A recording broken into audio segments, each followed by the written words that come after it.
বিএনপির ভারপ্রাপ্ত চেয়ারম্যান তারেক রহমানের বিরুদ্ধে চাঁদাবাজির অভিযোগে করা 4টি মামলার কার্যক্রম বাতিল করে হাইকোর্ট যে রায় দিয়েছিলেন তা বহাল রয়েছে। হাইকোর্টের রায়ের বিরুদ্ধে রাষ্ট্রপক্ষের করা পৃথক লিভ টু আপিল খারিজ করে দিয়েছেন আপিল বিভাগ। আপিল বিভাগের জ্যেষ্ঠ বিচারপতি মোহাম্মদ আশফাকুল ইসলামের নেতৃত্বাধীন 4 সদস্যের আপিল বিভাগ রোববার 5 জানুয়ারি এ আদেশ দেন। চাঁদাবাজির অভিযোগে তারেক রহমানের বিরুদ্ধে রাজধানী পৃথক 2টি থানায় করা 4টি মামলার কার্যক্রম বাতিল ঘোষণা করে গত 23 অক্টোবর হাইকোর্ট রায় দেন। 2007 সালে গুলশান থানায় 3টি এবং ধানমন্ডি থানার 1টি মামলাসহ ওই 4 মামলার কার্যক্রম বাতিল চেয়ে তারেক রহমানের করা পৃথক আবেদনের ওপর চূড়ান্ত শুনানি শেষে ওই রায় দেওয়া হয়।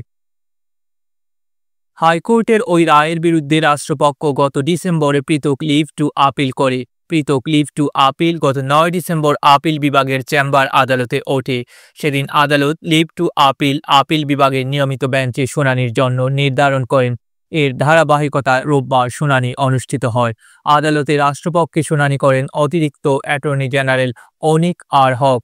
তারেক রহমানের পক্ষে শুনানি করেন জ্যেষ্ঠ আইনজীবী এ.এম. মাহবুব উদ্দিন খোকন। তারেক রহমানের পক্ষে জ্যেষ্ঠ আইনজীবী জয়নুল আবেদিন, এম বদরুদ্দোজা ও মোহাম্মদ রুহুল কুদ্দুস এবং আইনজীবী কায়সার কামাল উপস্থিত ছিলেন। রাষ্ট্রপক্ষের যে আপিল, সেই আপিলটা ডিসমিস করা হয়েছে। তার মানে দাঁড়ালো হাইকোর্ট ডিভিশন মামলাগুলো যে বাতিল করেছিলেন সেই বাতিলের রায় কার্যকর থাকলো।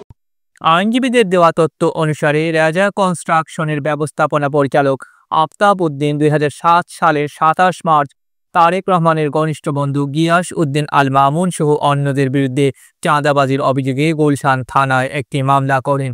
ঠিকাদারি প্রতিষ্ঠান আল আমিন কনস্ট্রাকশনের কর্মকর্তা সৈয়দ আবু শাহেদ সোহেল চাঁদাবাজির অভিযোগে একই বছরের 4 মে গুলশান থানায় একটি মামলা করেন। তারেক রহমান ও তার একান্ত সহকারী মিয়া নূর উদ্দিন অপুকে আসামি করে ঠিকাদার আমিন আহমেদ ভূঁইয়া চাঁদাবাজির অভিযোগ এনে দ্রুত বিচার আইনে গুলশান থানায় 2007 সালের 8 মার্চ একটি মামলা করেন। ঠিকাদার মীর জাহির হোসেন ধানমন্ডি থানায় 2007 সালের 1 এপ্রিল গিয়াসউদ্দিন আল মামুনের বিরুদ্ধে অপর মামলাটি করেন। এই 4 মামলার কার্যক্রম বাতিল চেয়ে 2007 ও 2008 সালে হাইকোর্টে পৃথক আবেদন করেন তারেক রহমান। প্রাথমিক শুনানি নিয়ে হাইকোর্ট রুলসহ আদেশ দেন। চূড়ান্ত শুনানি শেষে রুল অ্যাবসোলিউট ঘোষণা করে গত 23 অক্টোবর রায় দেন হাইকোর্ট। জনাব তারেক রহমান হাঁটতেও পারতেন না, তার যে পিছনের ব্যাকবোন এগুলো ভেঙে ফেলেছিল, এত টর্চার তার উপরে করা হয়েছে। যে তারেক রহমানের যত মামলাই হয়েছে সবগুলাই উদ্দেশ্য প্রণোদিত এবং রাজনৈতিক উদ্দেশ্য প্রণোদিত।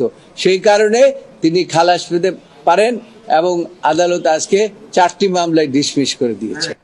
ডেস্ক রিপোর্ট, আধুনিক কাগজ।